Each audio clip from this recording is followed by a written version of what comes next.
Welcome to episode 3 of What If, a Denver Gazette video series where we look at the biggest what ifs in Colorado sports history. I'm your host, Chris Schmaedeke, and today I am joined by Avs reporter Kyle Fredrickson. Kyle, I'm happy you're here, and how you doing today? I'm doing pretty well. I'm in the middle of a move, so everything in my house is piled up around me. It's kind of scary. I'm feeling a little claustrophobic, but other than that, good. Covering a fun Avs team that is staying afloat despite a lot of adversity. So it could be a lot worse. For sure. So we're going to dive into a very interesting Avs topic today. Our topic today is what if the Avs select Seth Jones instead of Nathan MacKinnon with the overall number 1 pick in 2013 draft. So I'm going to give a little background on this topic, and then we'll dive in more. The 2012-2013 season is not good for the Avs. It's a lockout shortened season. They go 16, 25, and 7 for a whopping 39 points. They are the worst in the Western Conference and the second overall worst in the league. Joe Sacco is fired as coach. He was the coach of that team. He had talent on that team. Ryan O'Reilly's on that team. Gabe Landeskog, a very, very young Gabe Landeskog, is on that team. And they just did nothing in that strike shortened season.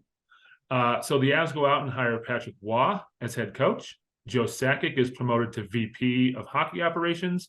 Waugh also shares that title with him. I never understood that power structure that they had back in the day. Pretty much they both had a say in decisions, it seems. Yeah. So the Avs, this is the first year also that they had a lottery in the NHL draft, I believe. And the Avs win and have the number 1 pick. So there's 2 players favored for the number 1 pick going in. One is defenseman Seth Jones, and the other is Nathan MacKinnon, who we all know very well. You know, it seems like this would be a no-brainer to a lot of people now, but actually back in the day, it was up for debate. Right. Seth Jones had some time in Colorado as a kid. His dad was Popeye Jones, who played for the Nuggets and also is now an assistant coach with the Nuggets. Jones got introduced to Joe Sakic by his dad and started learning hockey basics at a very early age. Jones was also rated as the top prospect in North America and seemed to be a perfect fit for the top pick. So the Avs swerve and take Nathan MacKinnon. Jones actually slides to 4th. He's taken by Nashville. He's played on 3 different teams. Has played in the playoffs 5 times, never done anything great. He has signed some giant contracts. Yeah, he made one All-Star game, so he's had his moments, I think. Yes, he's had some. I mean, he's a top-tier defenseman without a doubt. Sure. Now, Nathan MacKinnon, we all know, is a complete star. He was a star from the very beginning. That Avs team with him as a rookie had the most points in the Western Conference. They lost in the first round. He has gone on to great things. He is now the highest paid player in the NHL and a Stanley Cup champion. And I don't know if he's the face of the Avs, because that's still maybe Gabe Landeskog, but it's him. He's 1B, we'll say. Sure. So, Kyle, I ask you, what if the Colorado Avalanche selected Seth Jones instead of Nathan MacKinnon? Man, it's a big question. And so here's the first thing that comes to my mind. And it's interesting, that Joe Sakic, this is his first chance to really run this draft, I'm guessing, right? With that promotion, he's going to try to build his team. Him and Waugh ran the draft. Yeah, right. Like you mentioned, sort of that split. But, in taking MacKinnon, they really kind of set this identity of what they were going to be for the next decade, which is a team that's built on speed, right? When you watch MacKinnon play, it's like he's in a video game sometimes. He's moving so much more quickly than the other players that it looks bizarre. And, fast forward to a couple more drafts later, the first pick the Avs take is Cale Makar, an undersized defenseman, but who also has just this elite game-changing speed. So let's say, in that moment, going back to 2013, Sakic says, all right, I'm going to go with my guy Popeye. I know his kid, he's probably a great guy, good character.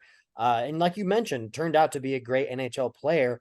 But I wonder if the Avs' identity as this just speed up and down the ice team that beats opponents at home based a little bit on that altitude, having to come all the way up to a mile high, I think it really kind of reset the franchise in a way where they decided who they were going to be, right? I mean, I don't know that you take Seth Jones and all of a sudden you think, ooh, we got to build around this guy for the future. He is our star. Now, maybe that was sort of the planning when you look at what Nashville did, taking him at number 4, as you mentioned, just looking back through this draft. But that pick for them, it's not a franchise altering pick. And I'd like to, also just go through 1 through 4 since I have the draft here. The Panthers, they took Alexander Barkov, number Yep. 2 overall in that draft. I mean, not quite McKinnon status, but I think he's a captain of that team, or if Yeah, he's a he's good not, player. Yeah. he should be. And just with the sort of production he's had for them over the years, another guy who's got, almost 600 points in his career. McKinnon's above him at 684 right now. Tampa Bay took Jonathan Drouin at number 3. He's been also pretty productive, but in terms of the comparisons to McKinnon and Barkov, it's not even close. And then Jones, right? So if you have to redraft that, more than I guess it is 10 years later now, you still take McKinnon number 1 overall, right? And I think that's a credit to Joe Sakic and everyone in the Avs organization who saw what they wanted to be, saw McKinnon there, was available at number 1, of course, and decided to build around him. And, player development has been a big trademark of this Avalanche franchise, that has won the Stanley Cup with Joe Sakic making all those big picture decisions. I went back and looked at some stories from this time with the Avs, and everybody was really wanting a guy on the blue line. They were struggling on the blue line then. They had, I forgot to mention that Matt Duchene was still on the Avs at that point before his falling out. So they had Duchene, 18-year-old Landeskog, Ryan O'Reilly, players like that. They had some veterans as well. So there was a lot of push for, we need to shore up the blue line because we have young talent on, in the top 6 already, and the top 6 forwards. And, I just think it's always, I don't know if it was a complete zag, but it really showed that Waugh and mostly Sakic were thinking, you know what, Speed's going to kill in this league soon. Let's go that way. Exactly. And it's also sort of a reminder that in an NHL draft, maybe don't just take what your need is, right? You might be short-sighted enough to think that, all right, we plug this guy in now and he's going to be great for us. And that's fine. But what about having a Nathan MacKinnon on the roster who all of a sudden becomes your guy when Matt Duchene leaves? And, I think the Avalanche felt a whole lot better about parting with Duchene with having MacKinnon on the roster. And that's maybe another reverberation of this is, how does that Duchene relationship change, or is it the same, after McKinnon's there, or if McKinnon is not there? I would imagine Duchene might be in a, more secure spot as that top guy in the team. But, with the team struggling, it seemed like he wanted out and wanted a place where he thought he could win.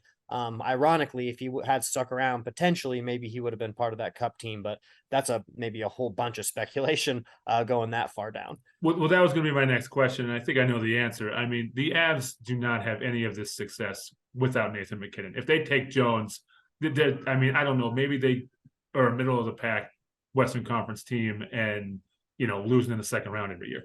Yeah, franchise altering. I mean, MacKinnon, especially if they can win one more cup, he's a Hall of Famer. He's probably a Hall of Famer even without multiple cups, just based on the trajectory of where his points are going to end up by the end of his career and the type of player he is. And, to your point, this team can't win a cup without MacKinnon. I think a lot of that is because of just the intensity that he brings to this team. And even as a reporter, we feel it in the dressing room sometimes. And, just to share a quick anecdote, MacKinnon is missing all this time with that, which we thought was maybe an ab injury, something kind of fluky that happened in a game that made him miss about a month. Well, first game back, he plays pretty well, doesn't score, the Avs lose.